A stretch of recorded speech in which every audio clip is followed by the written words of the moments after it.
निगोद से बाहर निकल जा रहे हैं। गहरा विषय है, गहरा है विषय। कैसा गहरा है कि भैया 2000 सागर पहले तो बहुत बड़ा, 2000 साल की बात नहीं चल रही। आप कहोगे 2000 साल ही तो है, तो 70-80 के भी ऐसे कुछ पर्यावती होंगी, नहीं, 2000 सागर। और 2000 सागर के काल के लिए बाहर जो निकले, कहां से? निगोद से। अब उतने समय के अंदर जो मनुष्य पर्याय मिलेगी उसमें अपनी सार्थकता कर ली तो ठीक है, और पुनः निगोद में प्रवेश होगा तो फिर कब बाहर निकलोगे इसकी कोई गारंटी नहीं है, कोई गारंटी नहीं। फिर तो आप उसका नाम ही नित्य निगोद क्यों रख दिया? आपके लिए ऐसा स्थान है, थक गए, नरक जाते जाते थक गए, स्वर्गों में घूम के बहुत थक गए ना, कोई बात नहीं, तुम्हारा परमानेंट घर यही है, आराम करो। कैसा आराम करो? एक श्वास भरने में 18 बार जन्म मरण लो, कोई चिंता नहीं, ना कमाना है, ना खाने की चिंता, ना कुछ करने की चिंता, और जन्म लो, मरण करो। और आपको दुख कितना होगा?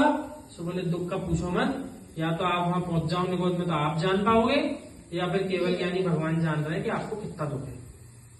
कोई तीसरा आपको बताने की योग्यता नहीं रखता कि उस निगोदिया जीव को दुख कितना हो रहा है।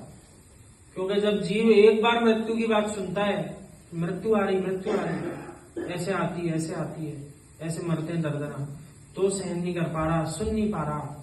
अब जिसको मात्र यही काम करना है अनंत काल तक, उसका दुख तो उससे पूछो कि बेचारा कितना दुखी होगा। तो क्या वहां पर जो निगोदिया जीवों को ज्ञान होता है कि नहीं होता है? होता है। आत्मा का ज्ञान कहाँ जाएगा? आत्मा है कि नहीं? है ना। और आत्मा है तो ज्ञान है कि नहीं? है। तो फिर वहां ज्यादा ज्ञान है कि यहाँ ज्यादा ज्ञान है? तो यहाँ का ज्ञान होने के बाद भी अपने आप को अज्ञानी मानते हैं कि कुछ नहीं आता, कुछ नहीं आता, कि ये मानने लग गया आता है, समझ में सब आता है। अपन ही बेईमानी कर रहे थे अपने साथ। अब बोलो आप, वहां जाकर के ज्ञान काम आएगा कि यहाँ का ज्ञान काम आ रहा है? यहाँ के ज्ञान को स्वीकार लो, समझ में भी आता है और सब समझना भी है, उसका उपयोग भी करना है। अन्यथा ये मायाचारी अपने साथ अपन कब तक करेंगे? समझ में नहीं आता।